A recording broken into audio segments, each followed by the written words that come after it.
rifling through those long boxes. It's gotta be here, it's gotta be here, it's gotta be here. Aha! Here it is! And bagging those books. I'm out of bags and boards again? Welcome to your home for Star Wars comics. The Cosmic Force Podcast. A Youtini Podcast Network production.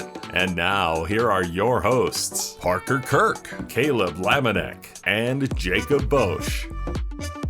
All right, welcome back to the Cosmic Force. Hi, I'm Caleb Lamanek, and I'm taking over producer duties this episode. We currently have a lot going on with our normal host, so today I want to welcome back a very special guest, someone I've been looking forward to spending a lot more time talking about comics here, our one and only Timothy. Tim, how are you doing?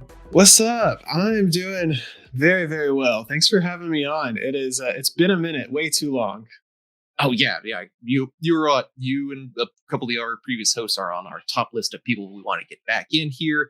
And Jacob was moving, and Parker had a couple of family stuff come up, so it's a little last minute, but we're gonna be back to the dynamic duo here and just get a really good episode in, I think, here. So welcome back. And if you're joining us for our very first time, welcome. And if you're a return viewer, again, welcome. This show is, of course, the Cosmic Force, where we talk about Star Wars comics. This is our very own specific podcast just for Star Wars comics, but we'll bleed through and talk about a bunch of other things, here, there, and everywhere. So, if you want to, watch us, we're always live on Youtini, or youtube.com/Youtini every other Wednesday, or also wherever you get your podcasts, Apple, Spotify, StreamYard, anything like that. We'll be able to get you hooked up there. If you like what you see and want to say thanks, then just head over to our Patreon channel at patreon.com/Youtini. For as little as $5 a month, you can get exclusive access to the entire YouTube and Youtini podcast network of shows. So we were talking a little bit before the show, but Tim, what have you been doing? It's been like a year since we've had you on the show here, it feels. I know. It's been a minute. Not too much, at least in the public space. Work is hard as usual. And I've been doing a lot of community work, Youtini specifically, I guess. So kind of revamping our Patreon a little bit, trying to get some more content out. Our Discord has been blowing up. We've got over 2,000 members in there now. So trying to do some things to revamp and keep it going and keep people happy. So that's mostly been my job the last little bit. Exactly. And this will be a shameless plug for both of us, since you run the Patreon and I have a Patreon exclusive show. We should say that. Yeah, dude. You're welcome. I've been producing weekly content for our Dice Wars, our role-playing production show there. So as of time of recording, we are just about halfway through our second season of recording. So that should be going live here in the next couple of months there. Oh man, it's been so fun. I'm not all the way caught up yet. I think I've gotten through the first 2 or 3 episodes. Okay. And it is, y'all are just, I don't know, it's so fun. And getting to learn how it works alongside y'all. And I don't know, it's just, you did a great job with that, man. Thank you. We just recorded the last episode yesterday, and we were talking about what's going live right now, because again, it's a couple months removed, and I think the episode that just went live is episode 4 or 5. I think that's all of we agree after this was all wrapped up, that was everyone's favorite episode. Nice. Not to spoil anything, but it's essentially the scene from episode 4 where Han Solo and the group escapes the Death Star, and there's TIE fighters on that tail. It's essentially that entire action scene, just over, instead of being a cool 3-minute supercut of really nice action, it's over 2 hours. So if you want to see a lot more gritty and just the moment to moment decision making, it's great. It's a dogfight through an asteroid belt. It's going to be a lot of fun. So Patreon, hit us up. For just as little as $5 a month, you can just get access to everything, download it all, listen to it up. Get what else does Patrons get? You get exclusive Discord, right? Yeah, there's so many things. Some extra channels in Discord, and mostly it's behind the scenes content and exclusive stuff. So you get to watch the Youtini documentary that the Living Force host and I filmed, I guess January of last year. Jared, you get to watch him build his Yavin base room. And there's actually, I guess I can spoil this. I think by the time this episode releases, we may have already recorded it. Jared Trevor, Jose, Oz, and I are getting together to record a very special roundtable on the Servants of the Empire Young Reader book series. It is This is insane. It's Jason Fry's the author, and he wrote it. It's like a tie-in to Rebels, but it's better, and it's so good. And anyways, something happened. You'll get all this in the episode eventually for patrons. But we all been talking about it and decided, you know what, let's just have some absolute chaos, get together and talk about this 4-book series. So that's happening. So you get stuff like that exclusive on Patreon as well. So absolutely. So no, we gotta, it's always great there. And I always forget I don't, as much as I do love our show, is Star Wars Archives, is that a Patreon exclusive show? So they get it 2 weeks early. So essentially a new episode will drop on Patreon, and then 2 weeks later it's public release to everybody. So you get access to, is it wrong for me to say it's our best show? Listen, I'm going to be honest with you. They're so good. They have incredible interviews. I mean, they just got a big one. I don't want to spoil anything, but they just pulled off one of the most insane guests. I never saw it coming. Yeah, it's hilarious. It's funny. It's irreverent. And it is deep down the rabbit hole of Star Wars content. So 10 out of 10, check it out. Star Wars Archives. You won't believe secret guest number 7. Pay to see, or pay to see early. So no, that's exciting. I'm glad that we're busy with that, and we got a lot of exciting things for the Youtini pipeline here. So I will say, we just let's talk a little bit about what you've been reading. It's been a long time since we caught up on air. Like, during this downtime, have you like absorbed as much Star Wars comics to get ready for this, or like what else are you reading now? Yeah, pretty much, man. Especially once Parker kind of gave me the tap that we were going to be talking about Dark Droids. One, I could not say yes fast enough. Mm-hmm. And two, so I re-binged some Han Solo and Chewbacca. I kind of sped through Hidden Empire again, got the Revelations one shot in. So yeah, I've been staying up to date on pretty much everything. I still have no real idea what's happening in Bounty Hunters, and I'm reading it all.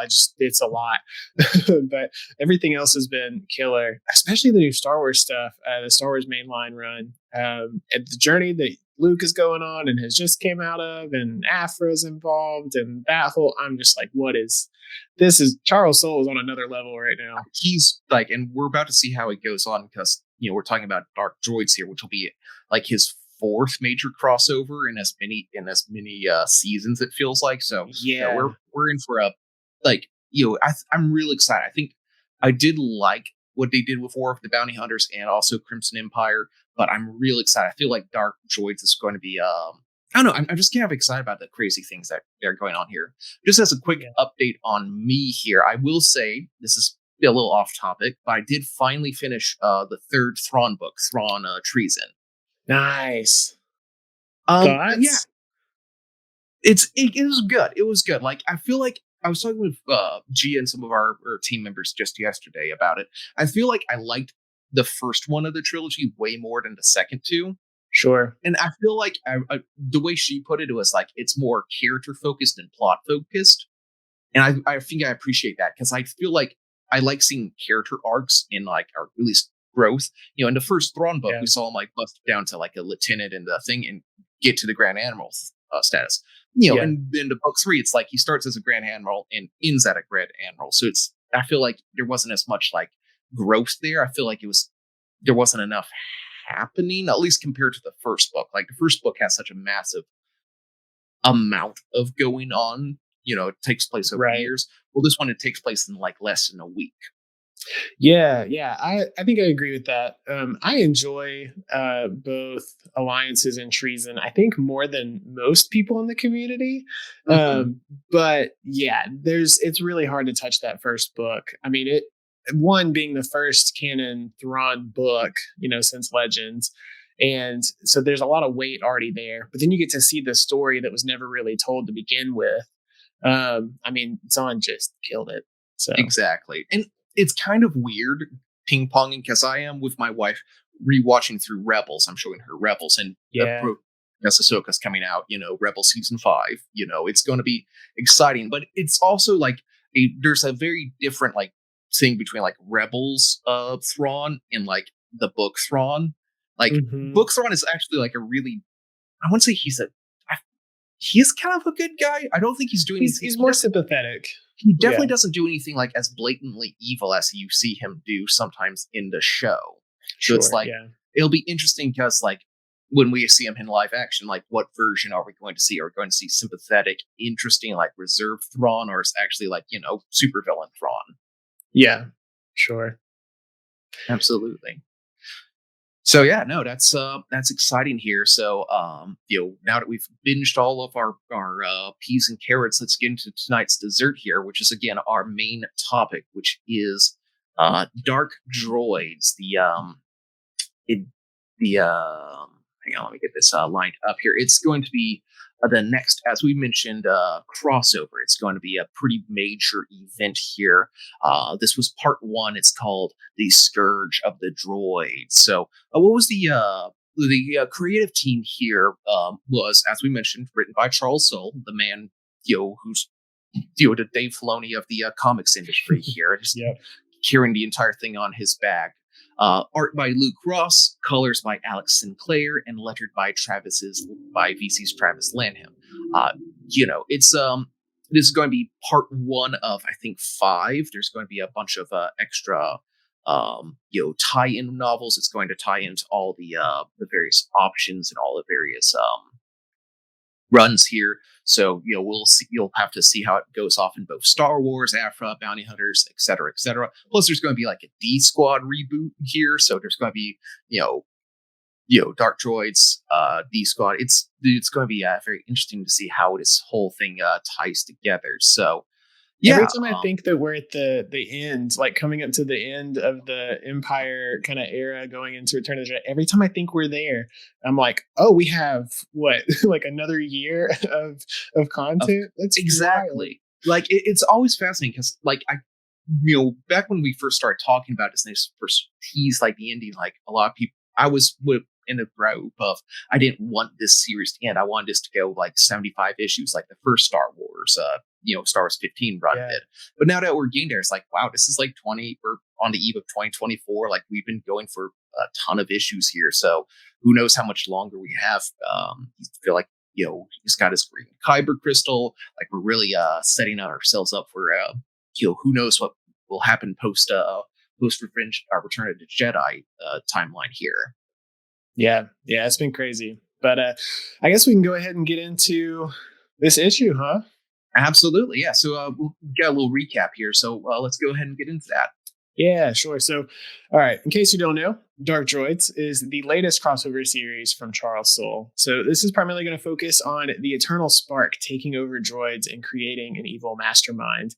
So we start this off at the Maxine Station, which last held host to the death of Kira's Crimson Empire. And now the Imperial Empire, is cleaning up the wreckage. But in the scraps, a dangerous device awaits. In the battle, the Spark Eternal, a dangerous AI tech weapon from Dr. Afra's run, was set free, and it merged with a trap left by the Emperor, creating something wholly unexpected. A device that can clone its will to any droid it comes across. Slowly, it infiltrates an Imperial Star Destroyer, overwhelms the internal overrides, kills every organic life form, raiding the Imperial databanks. This thing is insane, y'all. The Scourge unleashed his agents all across the galaxy, including the hidden Rebel fleet. But another droid faction, led by Ajax Sigma, has created a... he did the whole create a society kind of thing about leaving free from his masters. He puts aside his peaceful nature, maybe, to try and stop this threat to human-cyborg relations. So we get what?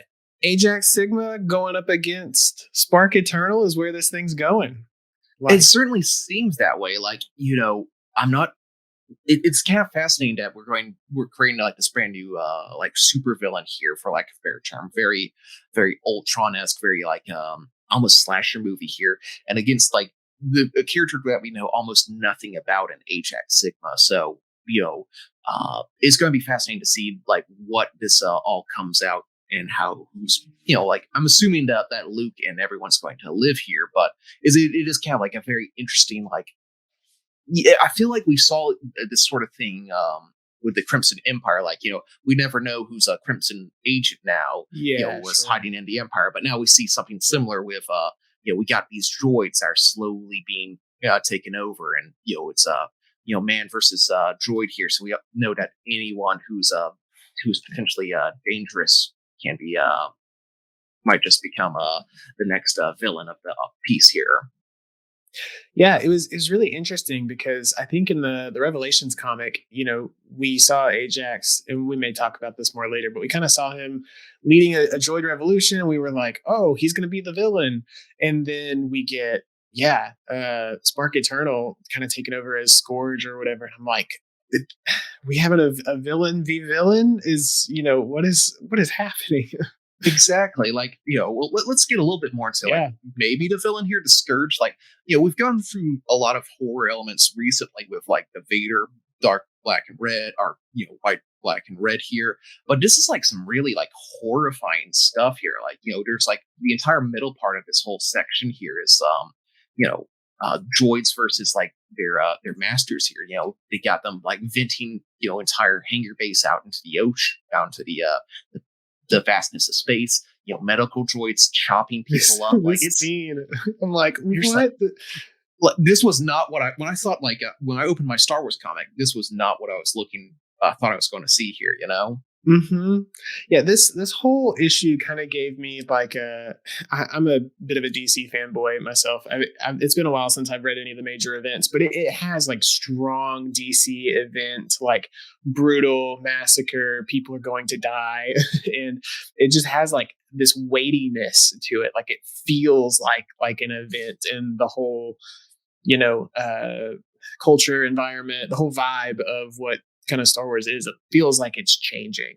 That I like that a lot. Like I like what the way you put it. It's like there's like weight to it. Like there's a lot of what we saw kind of similar things again with the previous crossover with the Crimson Empire, with a lot of like personal betrayals. But I don't know, just like dedicating an entire like 12, 14 pages of just like watching droids kill organics time after time. It's like, ooh, this is going to be really nasty if this really gets out.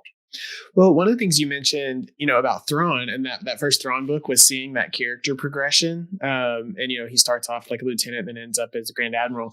The opening page of this arc, like you see the Spark Scourge like become sentient in a way, and like really kind of understand that. And you're like, oh, this is happening in real time. This is not good. And so with every little thing that you read, there's just this building kind of foreboding.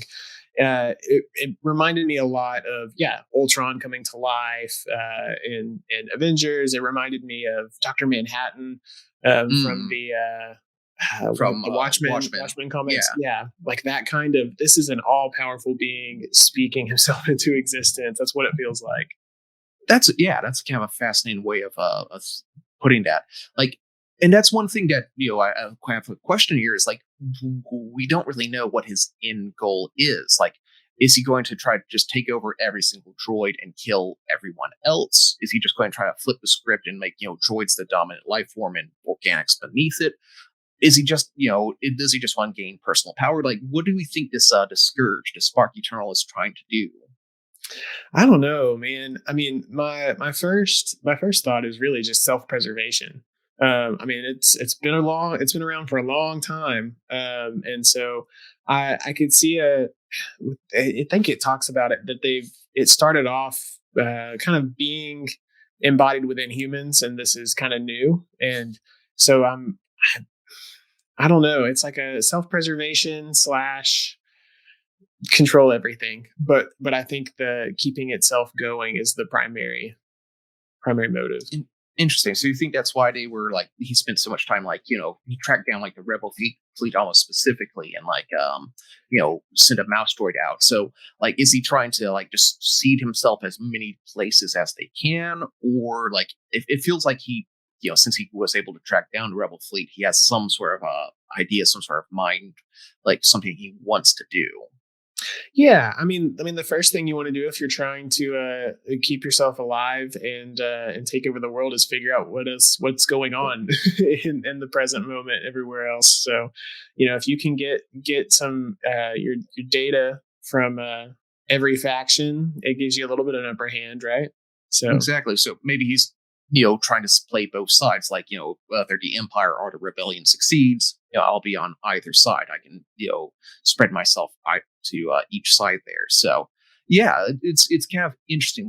I don't know if you've ever seen like we ironically the last time we were actually on a Maxine station, I just realized this the very first time we saw a Maxine station, we unleashed a different hive mind, the Dringir. Mhm. And now here we're doing this again, and we're unleashing the opposite of it, a techno hive mind, kind of the droid uprising. Do you think Charles Soule put that together, or do you think it's just like a happy coincidence there? Oh, maybe. I don't know. That's an excellent thought. It makes sense to me. I'm here for it. Get to explore what it means to kind of be an unhinged, bloodthirsty, information hungry being thing. It's just what are we going to hear it say meat over and over again like the drink? Yeah, exactly. Like we don't really see like these sort of like I won't want to call it like high sci-fi concepts, but hive minds and like these sorts of like things. This feels like more of like a hard sci-fi, like a Star Trek. Like you see a lot of hive minds with like the Borg in Star Trek. That's like a classic villain. Like with Star Wars, it's a lot more pulpy. So we don't usually think too much about like what is like the point of consciousness and are droids like sentient, or are droids have their own life form sort of thing. Like that's an entire episode of Star Trek. That's several ones with Data. So yeah, absolutely. So it's going to be interesting to see how this what we're planning here with this massive hive mind. But we do have a speaking of like sentience, consciousness, all like that. In the very last issue or page here, we mentioned that he got to the Rebel fleet, and now we see C-3PO, human cyborg relation, has now been overwhelmed with the scourge virus. Do you think like it's curious? Like I don't think they're going to like obviously C-3PO isn't going to be like killing everyone. So do you think he's just going to be serving as like a double agent, a spy here for the scourge, like passing data on, like C-3PO seems like to be like one of the bottom tier sort of droids I'd want to infect if I was a hive mind like that, Yeah, sure. I think it's purely information gathering from my perspective. I mean, he is the closest confidant of the Rebel fleet. So that makes a lot of sense to me that he's just there to get real time information on how they're going to move next. Interesting. Yeah. Like it's fascinating because, C-3PO is like it's like one of the last persons you'd ever expect to get evil to go bad there. So like what other droids, like in the very start of this issue, we had a really nice couple spreads of like how droids are seen throughout the galaxy, from like how R2-D2 is treated by Luke to how his father Vader is treating his battle droids there, which I didn't pick up on. I see you had a note there about those training droids. Yeah, the training droid looks like it came from the Vader Immortal VR series. You get to practice and train your lightsaber fighting against this droid, and that's what it looked like to me because it happens on Mustafar. Yeah, so I'm imagining he's in his castle just kind of hanging out. But let me tell you who I think needs to go evil, if only because they're essentially evil already, even though they're a good guy. And we saw the back of his dome in one of the panels, and that's our lovable war machine Chopper. I feel like it'd be one of those things like once he gets affected, it's like, oh, I've actually like tamed the beast here. Chopper's going to be way more like it's one. It's going to be that trope of like he's way nicer now that he's being mind controlled by an evil murderous sentient bot. Maybe, but I want to see him go absolutely buck wild on anybody and everybody. Well, yeah, like Chopper being evil that would be like a little bit That'd be great there. I kind of want to see R2D2 go evil because, like, if he's such a good boy, he's so nice. Yeah. It's almost would be sacrilegious to see him go evil, but I can't wait for that emotional gut punch of, like, Luke, being betrayed by R2 at some point, Yeah, I would hate to see it, which is why I have a feeling it'll probably happen. Exactly. Like, all those poor little astromechs going evil. We also have a couple, like, along with your chopper pick there, that we showed off the, Afra's droids, BT and 000. Again, the sort of thing is like, can they actually get more evil here? Like, who knows what that will look like. Yeah, I have no idea. I think it's natural that they're going to end up going even more murderous, and they actually have a pre-existing relationship with the Spark Eternal whenever it was controlling Afra. So there's they could bow to that pretty easily. Exactly. Now, while we're on the subject of droids, like, it's kind of fun in Star Wars because they have kind of like shorthand, like, depends on how well, if you treat a droid well, that probably means you're a good person. So, like, it's fun to see, like, in the one of the first scenes we see, like, the poor, like, Empire tech, talking to his battle droid there and being pally with it. It didn't end well for him, unfortunately. So, like, here's just a kind of a random side question, Timothy. If you could pull, like, we all ask about what lightsaber color you are, what starship you want. If you could get one droid from Star Wars to be, like, your personal, like, droid, what would it be? Oh, dude, I gotta go with a gonk droid, right? Like, unlimited power. If I can't choose R2, and which, I mean, like, that would be my obvious choice. R2 is my profile on Disney Plus, for crying out loud. I mean, then yeah, I think I gotta go with a gonk droid. If I ever decide to pick up guitar, it's a built-in amp.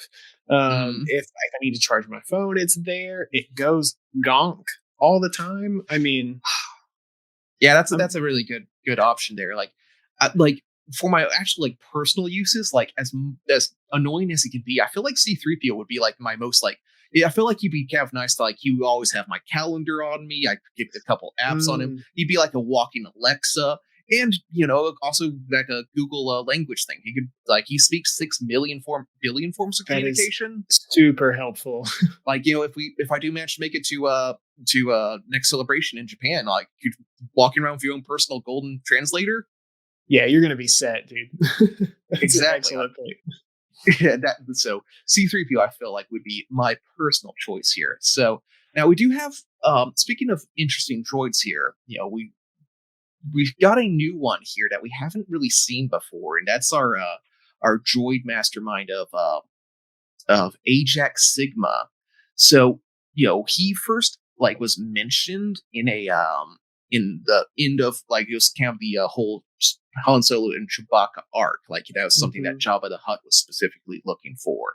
He was like a ruined AI that was from, like, 300 years ago. It wasn't shown in that, but I think they have revealed that his droid, 300 years ago, he had a big droid uprising, killed thousands of people, and was put down by one of our team's favorite Jedi Masters, Loden Greatstorm. Yeah, that was a heck of a pull. I was glad to see that. So, he got chopped down by that, and now we see him somehow, he got resurfaced and readjusted, and now he runs his own mega church. That's sure what it looks like. It kind of freaked me out at first, but honestly, I don't know. I kind of dig their vibe. Like, I guess, like, 300 years of, like, sitting there and cooling has kind of mellowed him out of the murder bot phase and, like, the extreme crusader type. Like, where do you see this guy going? Do you think he's going, like, has he, like, put aside his peaceful ways and picking up, like, something, dramatically, or do you think he's going to, like, fully embrace his killbot urges here? Yeah, I mean, that's an excellent question, because we've already seen the kind of droid rights conversation go several different ways. At the end of Victory's Price, I think, Alphabet Squadron Victory's Price, I think there was some kind of thing with a murder bot in one of the planets that they'd kind of crash landed on or something like that, and it kind of tried to take over humans, but loosely. But I don't know. It's kind of weird there. And then we saw L3 from Solo, obviously, just trying to fight for freedom, just general. Let me live alongside you. And it seemed like Ajax was going to be a bit more of all humans should die because droids are the best. And I don't know where this is going. It seemed interesting because there was like a throwaway line about whenever he received word, I guess, that the scourge was spreading, he had thought that there was another droid that might be bringing someone else to them. So it's like, I can't tell if they're trying to stay in their own little commune or if they're like trying to bring these trusted other sentient droids into the, I don't know. Yeah, like he was talking about, like, I think my favorite character is poor little Petor. That was the little mouse droid, and his, what do you call him? It's like his crusader, his big soul in such a tiny body sort of guy. Yes, it's like that might be my favorite, like, unnamed like droid now, or barely like Zeke tier character here is Peter the mouse droid. So like apparently he has agents out there looking for droids that are trying to break free and have sentience here. So maybe he's operating some sort of underground railroad of like droid emancipation here. So it seems interesting. Now Timothy, like, do you think you'd go like for one Sunday to his church just to see what it's about? Or I don't know. I mean, maybe. I mean, you never know. I'd give it a shot. It seemed like they had a pretty good vibe going. They seemed respectful of each other. He seemed sad that when a lot of sentient and human life die, he's like, that's not good. Yeah, maybe I should become a crusader again. Like, there's a cause to get behind. I'm there for that. I also, let me just say to you, I think Star Wars comics are at their absolute best when they are off the walls weird, and I think this kind of touches in some of that aspect. Like through the Star Wars mainline 2015, we had a lot of like, and a little bit in the newest High Republic run, like lots of different force cults and all these kind of different crazy outside of the norm characters and groups, and I'm liking that we see this here. Yeah, so. And part of the reason why we like the 17 Afro run and also the 2020 Afro run, but Afro gets into some weird stuff here, like the Running Man, like running from the law, being live streamed. Like there's some like wild stuff going on in Star Wars comics, and I agree with you. Like part of me is like, is he like the comedic relief now? It's like this, like we just had like several like shot, not necessarily like he is supposed to be funny, but like, hey, we just had 12 issues of or 12 pages of like just extreme like gore and robot uprising. We need like something a little like weird and almost comedic here, and kind of like, wow, look at this funny droid type. I don't know. Yeah, I don't know. And I guess I'm wondering too, how do they fight Scourge? Like what does that process look like? Like, I don't think a droid is a good thing to go like to this, self-replicating droid, mastermind.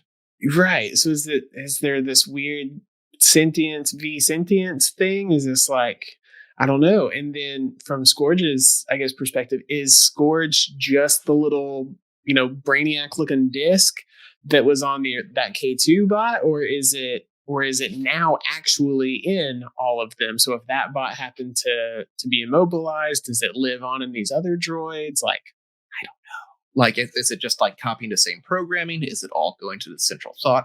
Like, who knows? Yeah. Like, I get the feeling, just because, this might be a cheap out sort of thing, but because this is Star Wars, it'll make sense that if we blow up the central thing, we'll free everyone here. Because, we know that, C-3PO will survive this sort of thing. He's not going to be evil forever. Right. But, there's some like a lot of unanswered questions of like, how do you deprogram this? Can you get rid of these bots here? So yeah, it's exciting. So, any like, what are you kind of most looking forward to with this series here? Oh man, so much. I mean, it feels like a good event, and so I'm ready for it. I really, really dug the art style from Luke Ross and Alex Sinclair. I thought it was some of the strongest I've seen in Star Wars in a while, and I love that we'll get a chance to. We saw some B1 battle droids in some of those early panels. So liking that we're getting some multiple eras represented. With the High Republic as well. So I hope that we get to see more of those kinds of ties. And I mean, there's a long history to be explored here, apparently. So I'm really excited about getting more of that. Exactly. Like, as weird as it sounds, I'm really excited for D Squad. Like, it's if you look at the cover, it's going to have R2D2, Chopper, Forlome, IG-88, looks like BT and 000, and a pit droid. Like, it's going to be like it's. I love it when like Star Wars and like has so many characters. Like, like we're going to make a brand new flavor combination of these people here. Yeah. I never would have seen that coming. that particular grouping, and the fact that, especially that they would come after this first issue hit as hard as it did. Oh man, I'm real excited.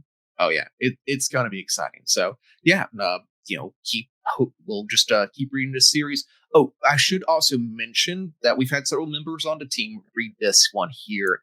We did mention a lot of like, there's some background, some, I don't want to say baggage, but like, there's direct ties to Afra, the Crimson Empire, and Han Solo and Chewbacca. But if you're interested, so far it doesn't look like those are required reading.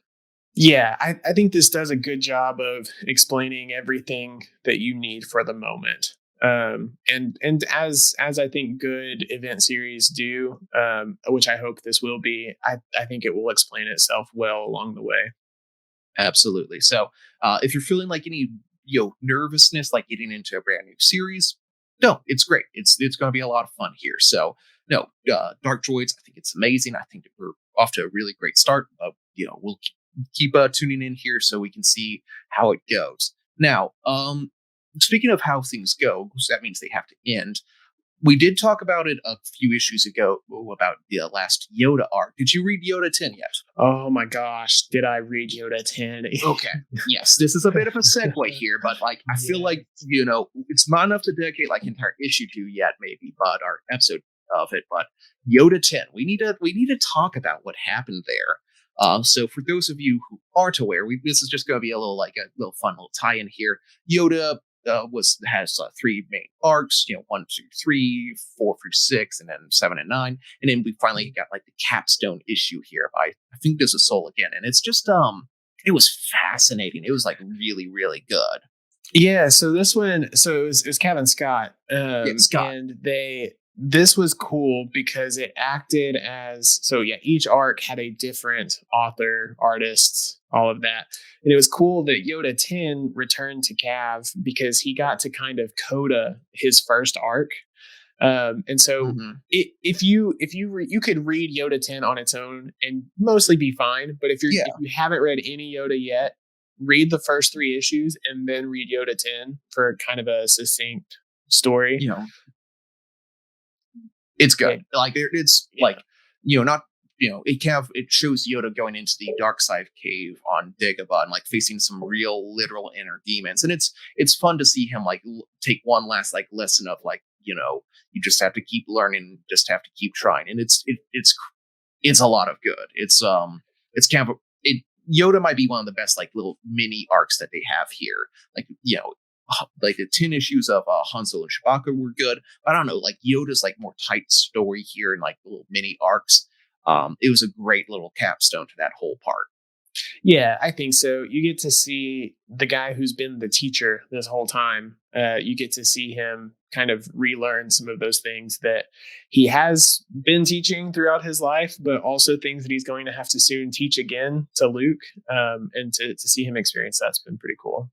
And, on your previous point about what you loving to see multi-generational things, we got our tease of the High Republic. We got to see Keith Tanis there. Yeah, we did. I did not expect that. I also did not expect the page with Yaddle from the Tales series. Broke me to my core. But yeah, getting that whole interaction and seeing. Through the whole series, we've seen Obi-Wan kind of pester Yoda. Like, when are you going to talk to me? It's time to talk to me. Face your trauma. Yep. And so to get that and see the relationship that's soon to be in Return of the Jedi is really cool. Exactly. One other thing I really wanted to bring up, even if it's a little gross, is like when Count Dooku's like ghost appeared and like what started attacking him, he didn't have hands, like his arms were chopped off. Like that was such a great thing because I always forget that. Oh yeah, he also was defeated, like disarmed by Anakin right before he died. Mm-hmm. Yeah, they Like, also oh, gave yeah. him. They also gave him like vampire teeth, kind of looking Mhm. or whatever. And I was like, this is a bad dude. and Exactly. using the Force to use his lightsaber, like, oh man, It crazy. was a great, almost a fever dream sort of issue here. So, though that was one thing coming to the end. So we do have a couple issues coming up in the next week. So when we do our next episode, it'll probably be about one of these ones here, which might be either the Return of the Jedi tie-in, which is the Max Rebo one. Have you been keeping up with these like Return of the Jedi one shots here? Yeah, I have. I'm trying to remember the ones that have come out so far, but I've been enjoying them. I mean, we're in Return of the Jedi fever right now, especially with the we just got all the new From a certain point of view. 40 chapters from a certain point of view, the short stories. We finally got all those titled, and Max Rebo is going to get his own story there too. So it's a good time to be Max, man. He's got a gig, I hear. Exactly. He survived one big fiery explosion. That means he might survive the other one in Book of Boba Fett. So probably, absolutely can't keep a good man down. We also have Star Wars 37, which will be a start of a new arc, which is supposedly. Well, not supposedly. Apparently, it is the direct sequel to my beloved Lando series. So, yeah, dude, how do you feel about that? It was like it's like waking up and forgetting it's your birthday, and then being surprised with cake. It's like, oh, I had no idea this was even coming. Like, I didn't expect this. I always thought, like, he's just doing all his rest of his tie-ins with the rest of it in just like the Star Wars series, but now we're going to get like a dedicated series. Man, I'm over the moon. I am super excited here. Good. I know a bunch of us, as soon as they announced that it was a direct continuation, I know a bunch of us were like, I got a ton of tags. Yes. Like once that dropped, I was like tagged by like 2 or 3 different people here. And then, the week after that, we'll have the Darth Vader 37. So continuing that arc here. I haven't kept up with Darth Vader, so I can't really play Jacob here and try to poo-poo it too much, but it'll be tied into Dark Droids. So random question, do you think he'll try to get overwhelmed by the droid AI, like through his cybernetics, through his robotics? Probably. The one thing that makes me think no is, one, we've seen that happen so many times already with Darth Vader, and then 2, I don't feel like there's really much in his internal core, like his brain is not droid. It's all just mechanics. So yeah. So that probably won't stop him though. Who knows? That's true. There's been worse things. So I think that kind of brings us to a close. Timothy, anything else you want to touch on comics wise before we start closing this out? No, I don't think so. Thanks for having me on, man. It's always good to talk to you and to talk comics. And anytime y'all want me, I'm here. Yeah. Well, who knows? We might be calling you in more and more than you think. So that will do it for this episode of The Cosmic Force. Don't forget to like and subscribe to the show right here on YouTube, where you can watch us every other Wednesday. We also encourage you to subscribe to our audio version on whatever podcast platform you listen to. You can also follow us on Twitter and tweet at the show. Or is it Zed at the show? Is it Zed officially now? Sure. you can tweet /Zed at the show at The Cosmic Force Show and stay informed about Star Wars comics and happenings. Follow the host individually. I'm at Caleb Laminack. Timothy, what's your handle again? At TCGuthrie2. At TCGuthrie2 for reviews, articles, and news for the rest of the wide galaxy of Star Wars content. Be sure to visit Youtini.com. And again, we did it. We spent an entire 5 minutes talking about it, but we'll do it again. YouTube.com or Youtini.com/Discord just to hang out, and then Patreon.com/Youtini for just as little as $5 a month. You can get access to all our special shows. And speaking of Patreon, I want to especially thank Brian Dooley, Earl Q, Carl Sander, Zach W, Michael Fry, and Raymond Berneski on our Jedi High Council, as well as James T, Ashley Ingalls, Colton Fife, and Chris Carzaro on our Alliance High Command for your amazing and continued support. Thank you again for Timothy for joining me for this special episode, and special thanks to all our listeners joining us. We truly appreciate it. See everyone in just 2 weeks, and may the Force be with you all.